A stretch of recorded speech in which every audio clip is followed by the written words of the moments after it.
పాలకుల్లో ఈరోజు Alluri Sitaramaraju national film institute ప్రారంభించడం అనంటే ఈవేళ కళలకి కళాకారులకి ఒక గుర్తింపునిచ్చినటువంటి పాలకులను కూడా ఈ ఇన్స్టిట్యూట్ ద్వారా రేపు భవిష్యత్తులో కూడా ఎంతో ఎంతో కళాకారులు తయారు చేయాలనేటువంటి తపనతోటే ఈ ఇన్స్టిట్యూట్ ఈరోజు ప్రారంభం కావడం.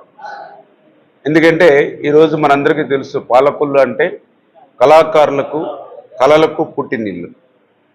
ఏదైతే అల్లు రామలింగయ్య గారు, దాసరి నారాయణరావు గారు, రవిరాజ పినిశెట్టి, రేలంగి నరసింహారావు, కోడి రామకృష్ణ గారు దగ్గర నుంచి ఎంతో మందిని ఈరోజు కూడా మనం చూస్తూ ఉన్నాం. ఒక జయగుండి అనంత శ్రీరామ్, ఇట్లా చెప్పుకుంటూ పోతే ఆ రోజు నుంచి ఈ రోజు వరకు కూడా ఆంధ్రప్రదేశ్ రాష్ట్రంలోనే తెలుగు చలనచిత్ర పరిశ్రమలోనే ఈరోజు పాలకులకి ఒక విశిష్టమైనటువంటి స్థానం ఉంది.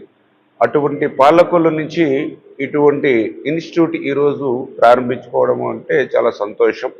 అందులో కూడా భవిష్యత్తులో కూడా ఈ రాష్ట్ర విభజన జరిగినటువంటి పరిస్థితుల్లో కొత్తగా ఏర్పడినటువంటి యొక్క నవ్యాంధ్రప్రదేశ్ రాష్ట్రం కూడా ఒక టూరిజం బేస్గా బాగా డెవలప్ చేయాలనేటువంటి ఆలోచనతో ఈ రాష్ట్రం ఉన్నప్పుడు అందులో ముఖ్యంగా ఆ టూరిజంకి ఈ సినీ ఇండస్ట్రీ ఏదైతే ఉందో దాన్ని కూడా, ఎందుకంటే గతంలో మనం చూసేవాళ్ళం ఒక ఊటీ, ఒక కొడైకెనాల్ ఇటువంటి మనం గతంలో సినిమా షూటింగ్లకు కానీ విహార కేంద్రాలకు కానీ ఉండేవి.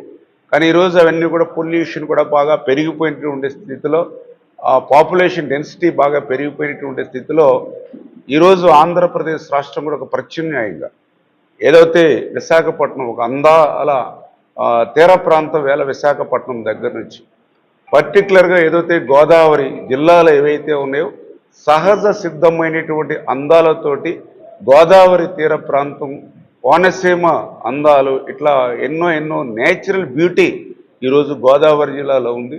దీనితో పాటుగా ఇక్కడ ఈ గోదావరి జిల్లాల్లో కూడా ఈ టెంపుల్ టూరిజంను కూడా అంతర్వేది నరసింహస్వామి వారి ఆలయం దగ్గర నుంచి వాసవి ఆలయం ఏదైతే పెనుగొండ దగ్గర నుండి పంచారామాల్లో ఒకటి అయినటువంటి మన క్షీరారామలింగేశ్వర స్వామి దగ్గర నుండి ఇట్లా చెప్పుకుంటూ పోతే ఇట్లా టెంపుల్ టూరిజం కూడా మనం ఇక్కడ పెంపొందించడానికి కూడా అనేకమైనటువంటి మార్గాలు ఉన్నాయి.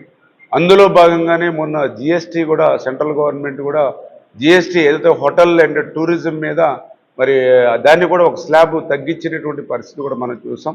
ఈ రకంగా ఈరోజు ఈ ప్రభుత్వాలు కూడా ఎప్పటికప్పుడు ఈ యొక్క టూరిజంకి ప్రాధాన్యతనిస్తూ అందులో సినీ ఇండస్ట్రీకి కూడా ప్రాధాన్యత ఇస్తూ అందులో భాగంగా ఆ సినీ ఇండస్ట్రీకి కావలసినటువంటి కళాకారులు ఎవరైతే ఉన్నారో, అంటే యాక్టర్స్ కావచ్చు, లేకపోతే రైటర్స్ కావచ్చు, ఇట్లా ఎవరైతే ఉన్నారో వాళ్ళందరికీ కూడా ఒక నియమబద్ధంగా తర్ఫీదునిచ్చేటువంటి విధంగా ఇన్స్టిట్యూట్ ప్రారంభించుకోవడం, ఇన్స్టిట్యూట్ కూడా భవిష్యత్తులో మరింత అభివృద్ధి చెందాలని మనస్ఫూర్తిగా కూడా ఈ సందర్భంగా కోరుకుంటూ ఉన్నాం. Thank you.